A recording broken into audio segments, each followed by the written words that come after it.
E aí, pessoal, já agradecendo de cara o convite para falar um pouquinho da minha experiência de palhaço ou a partir da minha experiência de palhaço.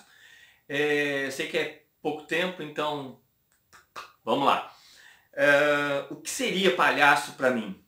Primeira coisa que eu tenho que falar é que é desde o meu ponto de vista, dentro da minha pesquisa, dentro do meu trabalho, dentro do que ao longo dos anos eu fui acumulando e fui inclusive mudando a opinião, às vezes mudando, às vezes acrescentando mais camadas de entendimento. Então fica aí como um convite para ouvir isso e depois ver o que pode te trazer de acréscimo, né? Nesse caminho de ser palhaço.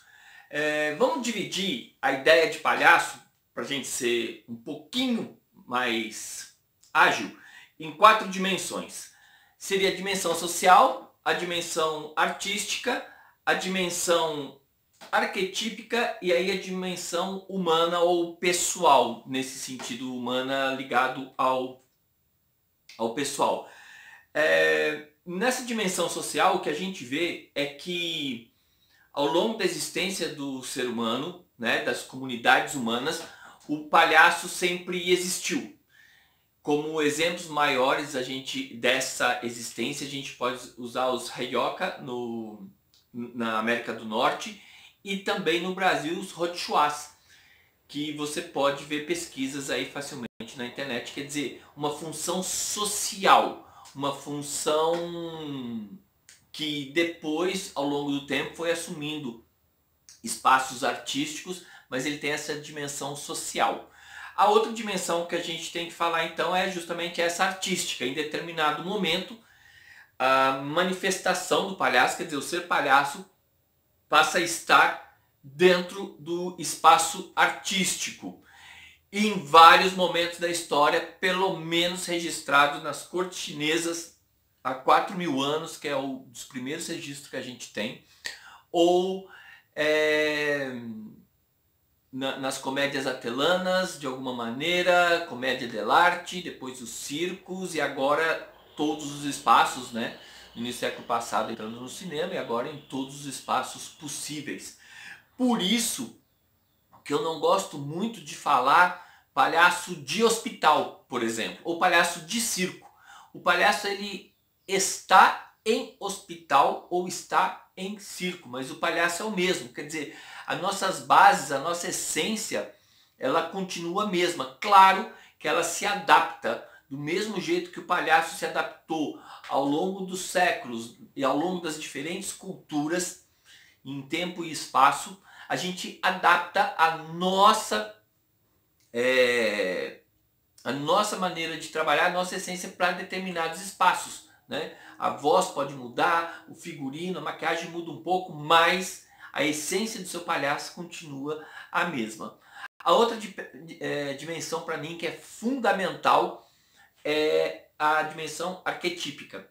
Quer dizer, o palhaço ele é uma manifestação de um arquétipo, que a gente pode chamar do louco da roda, aí pelo tarô, ou desse arquétipo do provocador, do questionador, do mundo ao contrário. Vamos ver. Nós temos energias. Para mim, a base do arquétipo, quer dizer, a coisa mais simples que eu poderia dizer do arquétipo, seria que são energias que todos nós temos. Então, por exemplo, o arquétipo do mago, né? A ideia da magia. Quem de nós não parou de repente em frente ao semáforo e falou assim: eu vou contar até 3 e ele vai abrir. 1, 2 e 2,5, 3. E aí, né? É essa vontade de dominar o mundo através de uma transcendência, de uma relação mágica com o universo. Todos nós temos. O outro arquétipo que eu acho legal dar um exemplo é o arquétipo do guerreiro, né? Ou da competição, que seria mais ou menos, sei lá, você está andando na rua, tem alguém na sua frente, aí você olha para a esquina, olha para a pessoa e fala assim: não, eu vou chegar na esquina antes dela chegar. Então, o outro arquétipo é esse do provocador, daquele do mundo ao contrário, daquele que fala assim: não posso fazer de determinada maneira? Porque ele questiona as regras, ele questiona os costumes, questiona os hábitos, para dessa maneira provocar a humanidade a caminhar. Então, mais ou menos seria isso.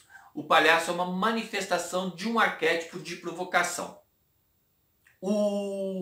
E aí, entrando a partir desse arquétipo e juntando tudo isso, tem a dimensão humana, que é essa questão pessoal, quer dizer, é a minha maneira de ver essas outras dimensões ou de me realizar como palhaço.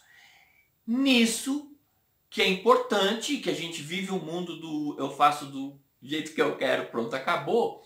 Eu acho que é importante a gente dar uma centrada, dar uma parada e falar assim, olha, eu quero de um jeito, mas existem potências que são mobilizadas, existem energias que são mobilizadas, e eu tenho que também estar em função delas, e não só o mundo, as coisas todas em função minha, mas eu também em função dessa função do palhaço, que é uma função social, artística e arquetípica, né, humana, no sentido já da energia arquétipa. Bom, falando dessa energia, o que eu poderia dizer para vocês é o seguinte, a função do palhaço é isso, é provocar, chacoalhar a humanidade, tá? E para a gente fazer isso, alguma das coisas que a gente tem que fazer é abrir nossos canais de comunicação. A gente está sempre atento ao que está acontecendo em volta, a gente está limpando, é como se fosse um tubo nosso de comunicação e que nele algumas crostas vão entrando ao longo da nossa vida. Timidez, verdades absolutas cheias de interrogações, vão entrando nossas características pessoais, nossos limites, as nossas crenças mais incorruptíveis, né? E o nosso sagrado, aquilo que não, nisso aqui ninguém toca. Tipo o filme do Benigni, né? Quando ele fala do nazismo, né? Quando ele fala do extermínio judeu. Quer dizer, é uma coisa sagrada, ninguém pode tocar nisso, e ele tocou de uma maneira maravilhosa, maravilhosa. Para a gente trabalhar com essas questões, uma coisa que a gente tem que ser é contra qualquer coisa cotidiana. Tudo o que é cotidiano não é bem-vindo ao palhaço. Quer dizer, não é o mínimo detalhe, desde sua voz, seu figurino, seu pensamento. Muita gente entra com o pensamento cotidiano em cena, ele realmente não é bem-vindo. O nosso universo de trabalho, ele se baseia no lúdico, ele se baseia nessa energia lúdica, por isso que muitas vezes a gente compara com a criança, o palhaço. Ele não é uma criança, o meu palhaço ele tem a minha idade, o seu palhaço tem a sua idade. Mas ele tem aquela energia lúdica da criança, né? Aquela verdade lúdica, aquela crença de que aquela brincadeira, de que aquele jogo é verdade. Então, isso é fundamental.